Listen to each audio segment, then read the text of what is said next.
अस्सलाम वालेकुम, मैं एडवोकेट मोहम्मद दाऊद आज आप लोगों के साथ बड़ी अच्छी वीडियो डिस्कस करना चाहता हूँ।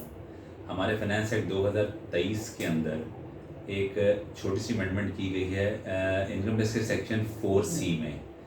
4C बेसिकली फाइनेंस एक्ट 2022 में इंट्रोड्यूस किया गया था।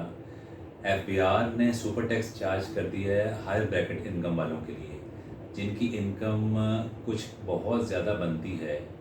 अब इनकम में इन्होंने इन्फॉर्म कर दिया है पर्सन्स के हवाले से।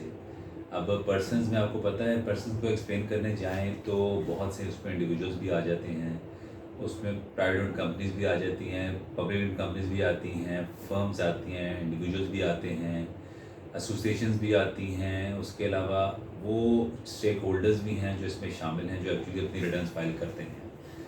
मैं 4C के हवाले से आपको थोड़ा एक्सप्लेन करना चाहता हूँ। उसमें ज़रा सी छोटी सी अमेंडमेंट की गई है। मैं थोड़ा सा आपको पहले क्लेरिफाई कर दूँ। जो फाइनेंस एक्ट 2022 में इनकम के हवाले से आया था, इनकम को उन्होंने पार्ट बना दिया इसका। जो सुबह उस पर सुपर टैक्स चार्ज करना है हायर ब्रैकेट इनकम वालों के लिए।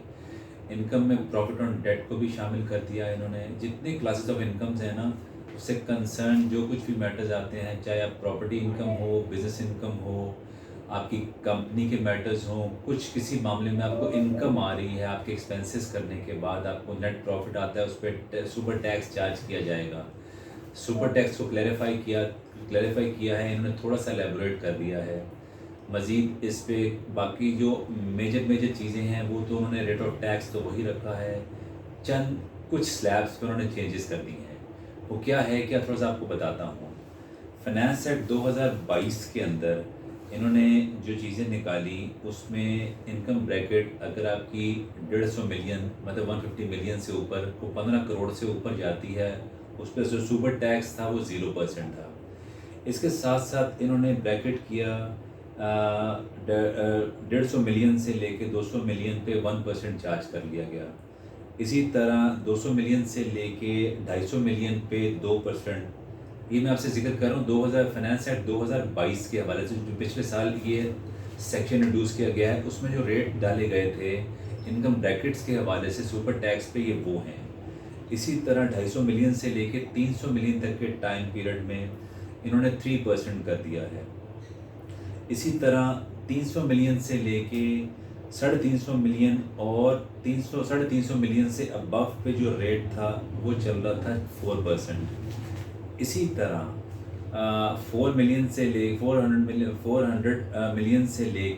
500 मिलियन तक के और उससे जो अप रेट चल रहे थे वो उन्होंने 4% पे कर दिए हैं। ऊपर तक के जो रेट हैं 250% से लेके 300% तक, ये फाइनेंस एक्ट 2023 के अंदर तो वही 1, 2 और 3% के मुताबिक चल रहे हैं। अब इन्होंने क्या किया है, 300 मिलियन से लेके 350 मिलियन पे जो पहले 4% था अब भी 4% है, बट 350 मिलियन से लेके 400 मिलियन तक की ब्रैकेट को उन्होंने 6% कर दिया है। वो फ्लैट 4% था, ये 6% आ गई है। इसी तरह 400 मिलियन से लेके 500 मिलियन पे उन्होंने 8% कर दिया है। और इसी तरह 500 मिलियन से ऊपर की इनकम पे 10% सुपर टैक्स चार्ज किया जाएगा। बताने का मकसद ये है, ये आपकी इनकम की ब्रैकेट के साथ जो आप इनकम की कैलकुलेशन कर रहे हैं उससे हटके ये हायर ब्रैकेट इनकम, जिनकी इनकम आती हैं जो 15 करोड़ से ऊपर हो, 20 करोड़ से ऊपर हो या 25 करोड़ से ऊपर हो और 30 करोड़ से ऊपर की इनकम। क्योंकि आम एक छोटी सी बात आपसे क्लेरिफाई कर दूं, नॉर्मली ये वाली इनकम्स इंडिविजुअल और फर्म्स के लेवल पे तो नहीं आ सकती। पब्लिक लिमिट कंपनी के लेवल पे हो सकती है या प्राइवेट लिमिट कंपनी के लेवल पे हो सकती है, या जो बड़े बड़े जो क्या कहते हैं उसमें आते हैं लार्ज टैक्स पेड यूनिट्स में आते हैं, जिनके बड़े सेटअप चल रहे हैं, वो इस ब्रैकेट में सुपर टैक्स के मुताबिक चल लेते हैं। रेट ऑफ टैक्स इन्होंने जो आखिरी 2-3 ब्रैकेट्स हैं बहुत इंक्रीज़ कर दिया है। इस पे थोड़ा सोचने की बात है, क्योंकि रेट ऑफ टैक्स आपकी इनकम से हटके है। इन्होंने एक कंडीशन एक और भी लगा दी है उसी पिछले 2022 के फाइनेंस एक्ट में। आपको लाजमी, अगर आप फाइल नहीं करेंगे तो कमिश्नर की तरफ से आपको नोटिस भी आएगा, और लाजमी सी बात है नोटिस आएगा तो आपको लाजमी इसको पे भी करना पड़ेगा। इन्होंने कंपल्शन फिक्स की है कि अपनी रिटर्न के साथ भी जो इनकम टैक्स की आप एडमिट लाइबिलिटी आती है 137 की, आप उसके साथ ही आप इसको पे करेंगे तो ही मामला चल सकते हैं। शुक्रिया।